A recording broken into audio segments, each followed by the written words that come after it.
Good day and welcome back to another Dbz Dokkan video. In this video we're going to be taking a look at the revamp to the Team Bardock events and basically give an updated guide on how you can obtain the free-to-play Team Bardock along with the free-to-play Team Bardock LR and Extreme Z Awaken, the entire team alongside the LR. Now, the Team Bardock events have all been consolidated into one singular growth event. It is available every single day, and you can take on this event no matter what rank you are. This event itself is pretty straightforward. You can see that there are 6 stages in total, one stage for each member of Team Bardock, alongside as well one additional stage which will provide you with skill orbs for Team Bardock as well. So right away, or at least straight away, we can see that I have some achievements done. If you have done the Team Bardock events previously, you're going to have a lot of the achievements done, especially if you've Extreme Z Awakened them. However, we assume that players have not done them. So we will assess how to complete the event from the standpoint of having not done the event at all. If you are someone who's done the event, then the only thing you'll have to do is redo each stage 5 times, which is a bit of a pain, but it's not the end of the world. You get a whole bunch of Kais and things like that. You also have to redo stage 6 10 times. Now, in terms of the actual copies of Bardock, you get quite a few copies from these missions. These missions encompass a lot: recruiting each member, Dokkan Awakening each member. There are Team Bardock copies for finishing 60 events with the entire Team Bardock, for maxing out their SA, etc. So before you start the event, note that you can use any team to take on these events. You don't have to use Team Bardock specifically for the Team Bardock growth event. When you enter a stage for whichever unit it is, you will be greeted with a Nimbus and a regular path. As far as I understand, there is no reason to take the regular path. The Nimbus is pretty good because it gives you 1 Dokkan Awakening medal and it gives you 4 copies of the unit. So that's a pretty good deal. Getting 4 copies of the unit, it's a nice big bonus. If you take the regular path, you get 2 copies of the unit, or 1 to 2 copies of the unit, along with 1 Dokkan Awakening medal. In total, for each Team Bardock member, you are going to need 19 copies of the unit and 10 medals. This is because when you EZA them, you are going to need to feed a second copy, that is at SA5, into that Team Bardock member. So what that means is when you are farming the stage, if you farm the second path 5 times, you will walk away with 20 copies, give or take. If you farm the singular path 5 times, you will walk away with 5 to 10 copies. You're going to have to mix and match a little bit because you need 10 medals ultimately. So you can decide how you do it. You don't get any medals from the missions as far as I can see. So in terms of obviously completing the stage, you do need to complete it a couple times to get additional copies of the unit. The game will also give you Zenny, as well as some of the necessary awakening medals as you complete numerous attempts of the stage. Usually by the time you've done your 10 attempts of each stage to max out your units, or max out that unit by having the 2 copies, etc. for the EZA, you will have definitely completed all of the missions. So you're going to take them on one by one. You can start with Borgos, go into Fasha, go into Tora, go into Shigesh, go into Bardock, whatever order you want to, and whatever order you're most comfortable. Me, personally, it doesn't really matter too much what order you go in, as it's going to depend, obviously, on where you are at as a player, but slowly you will start to build the Team Bardock team. There doesn't seem to be a restriction to how many times you can choose the Nimbus, so you don't have to worry about being locked out and taking it. It seems like it is permanent and guaranteed for you no matter what. If you go on the first path, you don't fight the same enemy as the second one, you find a much simpler one. So that's pretty much everything you need to know about this first section. Honestly, it's not bad. I think this is the easiest and simplest part. It is brain rot, just farming the stage. So all you have to do is take your team, attempt the stage roughly around 10 times each, with a mix between the first and second path. As long as you're walking away with 10 Dokkan Awakening medals and 19 copies of the unit, then chances are you've done things properly. So that's really the basic beginning section. Like I said, there isn't a lockout on those Nimbus clouds, so you don't need to panic, you can just go for them no matter what. Once you have done that for every single Team Bardock member, so once you have 19 copies of each Bardock member, once you have 10 Dokkan Awakening medals for each Team Bardock member, you'll be good to go. You should have all the hidden potential paths unlocked. You should have pretty much everything done, and you should have enough hidden potential orbs to max out your first unit. You don't need to invest hidden potential orbs into the second copy, which you'll use for SA fodder. So that's that. Once you complete all of those, you're ready for the next step, so we'll skip ahead. So now that you've completed all of the stages, it's now time to look at what your team should be and doing stage 6, and then moving on to the Extreme Z area. So now you have your units. They should be Rainbow, should be Dokkan Awakened, they just won't be Extreme Z Awakened like my ones you see here. You also have the LR Int Team Bardock. You should have at least one copy of them, you may have 2. And if you want to, you can invest that copy into the LR Team Bardock so that you can have a pretty good time. Now, beyond that, your next step is to do stage 6 of the Team Bardock event. There's a couple of reasons why. Firstly, it'll enable you to get another copy of Team Bardock. It is also going to enable you to get skill orbs, which you're going to need to beef up your Team Bardock units. And in general, it also nets you some Kais, but we don't have to push it to 10 to get all the Kais, but you can. It's definitely quite helpful. So, beyond that, and obviously making sure that you get a whole bunch of skill orbs, it's a very nice little step before you take on the Extreme Z area. So you can take it on, it's very simple, 12 stamina cost, and it will get you a varied or randomized number of skill orbs of decent quality. As far as I know, they're all very solid in terms of their performance level, and some of them are better than the original Trial Towards Horizons event. So you can go and grab yourself some renewed orbs, even if you are someone who's got their Team Bardock already fully equipped out. It's just a nice, easy way to beef up your team and to make them function a lot better and just make them work a lot simpler. So you need to run this event a couple times. Once you have enough gear, or you're happy, or you've finished whatever missions you want to, your next step will be to move on to the Extreme Z area. So the Extreme Z area will be where you perform the Extreme Z Awakening of all of the Team Bardock members. It is a very important phase, as essentially what it does is it is the first step in your next step of power. So you go to the challenge section, you scroll down, you go to Extreme Z area Team Bardock edition. If you are a veteran player who's done this before, all of them have been reborn.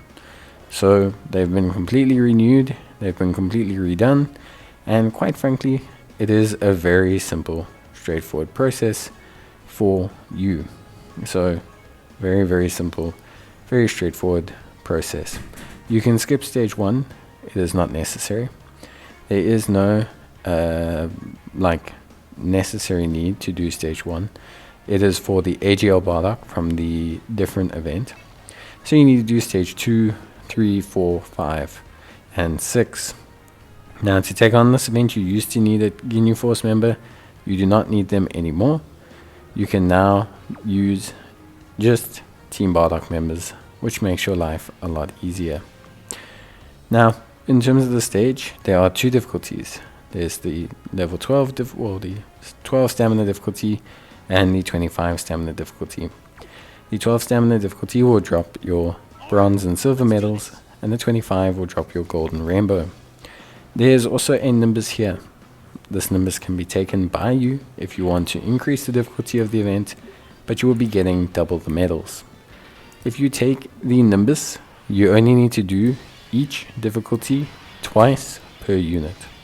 So if you take the Nimbus, you only need to do each difficulty twice per unit. You will have enough medals after that to Extreme Z Awaken them.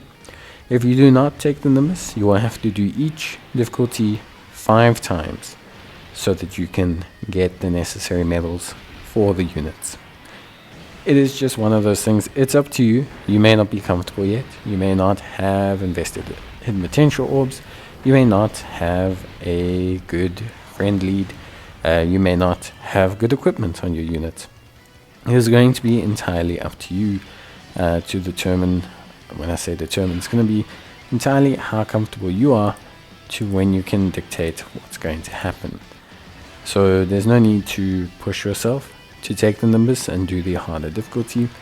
You can stick to the singular original path and have a pretty decent time without needing to do it. Again, there are in total 6 stages here: 2, 3, 4, 5, 6, and 7. I highly suggest you do stage 2, 3, 4, 5, and 6, all on the first difficulty, Extreme Z Awaken the units halfway, and then move on to the second difficulty, because that will enable you to do the Nimbus side of it relatively easily, and thus you'll be able to get your medals a lot faster. On top of that as well, we are not going to talk about stage 7 just yet, as you want to leave stage 7, which is the easier for the LR in Team Bardock, for last. So as you can see, there are missions here as well for performing all 7 steps of awakening. You want to finish all 7 steps of awakening on all of the original Team Bardock members. That's Agile Borgos, Int Farsha, Physical Shugesh, Tech Tora, and Strength Bardock. Once you have done this, once you have got them all easy 8, your next step is going to be to take on the Fighting Legend Goku event. But we'll talk about that just now. So for now, finish up every unit up until stage 7.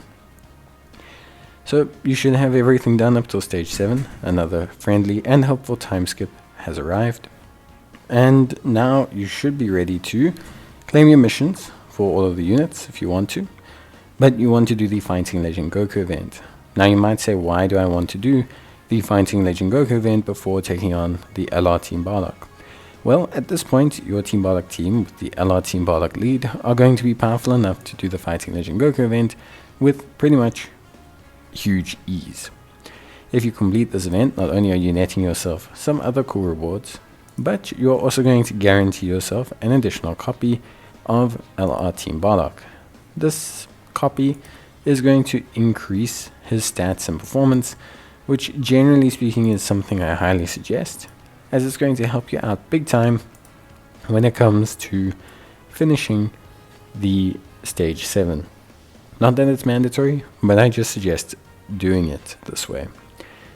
If you need help with the Team Bardock team and the LGE event, I do have a Low Class Warriors run, and I will later on have a Team Bardock run, both free to play, both using specifically these units anyway, so you shouldn't have a massive problem. In terms of the Extreme Z area, you can then go back, pick up your copy of Team Bardock from the original growth event, and then go back to the Extreme Z area and place Bardock inside of the other Bardock, and you can get the hidden potential system done. This is great because, like I said, what it'll do is it'll open up some more stats for him and just make running this stage 7 a lot easier overall. So yeah, all good stuff.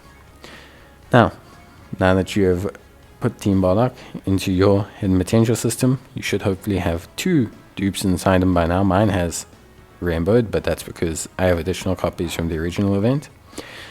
Once you've done this, you then are going to want to go to the Extreme Z area, which is really awesome, and then you're going to do stage 7. Stage 7 follows the exact same principles of the original stages, so you have 2 little pathways. If you do the second pathway, taking the Nimbus, you will get 9 medals, and it will take you in total 5 attempts to get all the medals you need to Extreme Z Awaken the units. If you are struggling with the second pathway, you can always go to the first one. But if you've done everything the same as me up till now, you shouldn't have any problem with the second pathway, and you should be able to complete it fairly easily. So I don't see any reason as to why you would want to go the first one, as your team should be relatively in the same space. You might have only a 2-dupe LR Team Bardock compared to a Rainbow one, but the difference between Rainbow and 2-dupe is very, very minimal overall. So finish up this Extreme Z area so that you have a pretty good time, and then what you can do is you can, well, be done. Once you have finished 5 attempts if you're doing the second path, or 10 attempts if you're doing the first path, then you should theoretically have all the medals you need to Extreme Z Awaken LR Team Bardock. Once you have Extreme Z Awaken the LR Team Bardock, there isn't really anything left for you to do on the side of the Team Bardock events and missions. You will have a full Easy Aid Rainbow team of both the LR Team Bardock and all of the individual existing members. You can then go and wrap up some of the growth event missions, which you will see, which are things like completing 60 attempts of a stage with the full Team Bardock team, and all those kinds of achievements, and that will enable you to have a couple of the extra copies of Team Bardock, which you'll be able to use and feed into your LR to max out his super attack. But yeah, that is literally it. So there's nothing too much more to say. Honestly, very straightforward, very super simple, and yeah, I think ultimately at the end of the day, for me, I think personally this is a good revamp. I think it makes it a lot easier for players to understand. I think it's all in one place. I know it is a bit irritating for everyone else, but realistically speaking, I think this is a good revamp that ultimately will serve the player base and newer players that eventually join well in the future. Plus, for any veteran players, it's a ton of extra stones, so why not? There's no real harm or foul in this event being revamped. It's netted us a ton of great stones, so for now, it's a pretty good event. But that's it from me. I hope you guys have enjoyed the video. If you did, leave a like, it's greatly appreciated. And if you do need any more help, or you are struggling with a certain section, you can let me know. I have relinked this to my original GNU Force event video, and hopefully that'll be able to help you guys out. But yeah, that's basically it from me. So I hope you guys enjoyed the video, and as always, take care, stay safe, and I'll see you guys in the next one. So until then, bye.